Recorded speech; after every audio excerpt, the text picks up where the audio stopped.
One screamed like a banshee as it dove on your position. The other came in low and fast, armored like a tank, raining rockets and cannon fire. Both were your worst nightmare if you were a soldier on the ground.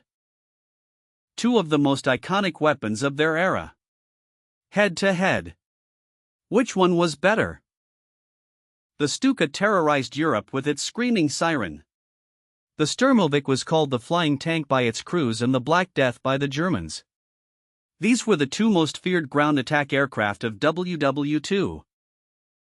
Soldiers debated this question in the trenches and on the battlefield. Let us settle it. This is Stuka versus IL-2 Sturmovik. The Ju-87 Stuka was designed for terror. Its Jericho trumpet siren screamed during dives, paralyzing soldiers below. Hans-Ulrich Rudel flew the Stuka on the Eastern Front. He destroyed 519 tanks, 1 battleship, and 150 artillery pieces. But the Stuka was slow and vulnerable. Without fighter escort, it was easy prey. The Battle of Britain exposed its weakness.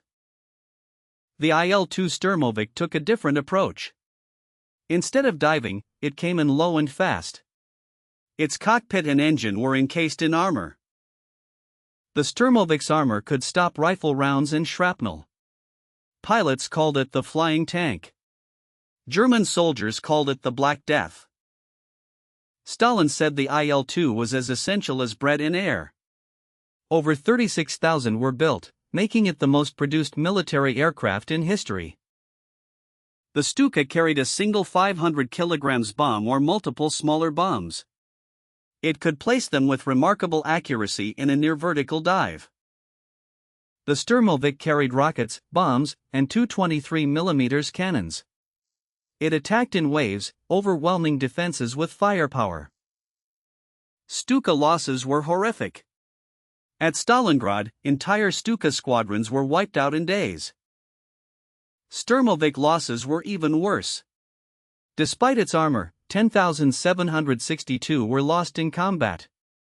But there were always more coming. The Stuka evolved. The Ju-87G tankbuster carried two 37mm cannons under the wings for destroying Soviet tanks. The Sturmovik evolved too. The IL-2M added a rear gunner and PTAB anti-tank bomblets that devastated panzer formations. By 1944, the Stuka was obsolete. Germany replaced it with the FW-190 fighter bomber. But Rudel kept flying his until the end.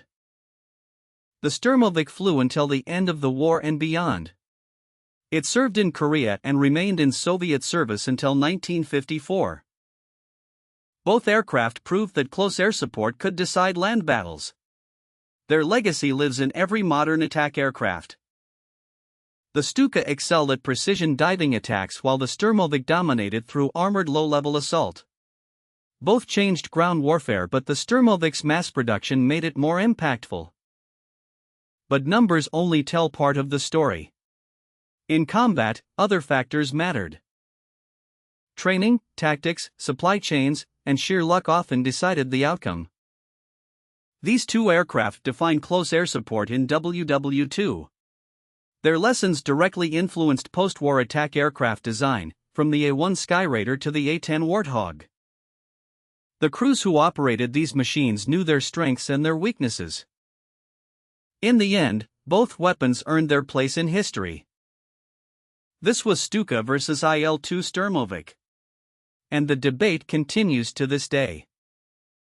Military enthusiasts and historians still argue over which was superior.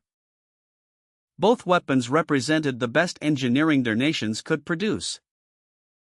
They were born in war, tested in fire, and remembered forever. The real winner was whichever one kept its crew alive to fight another day. This was Stuka versus IL-2 Sturmovik, Dive Bomber Showdown.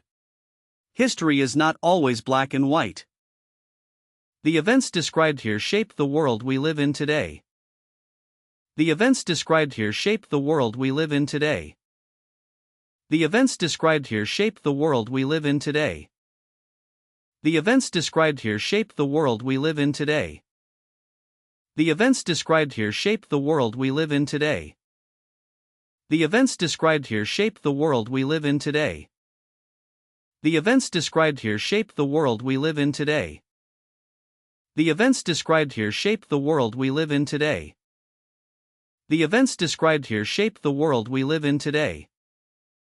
The events described here shape the world we live in today.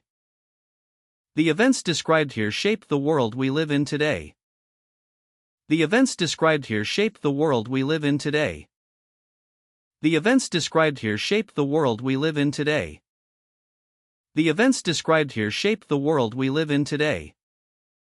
The events described here shape the world we live in today. The events described here shape the world we live in today. The events described here shape the world we live in today. The events described here shape the world we live in today.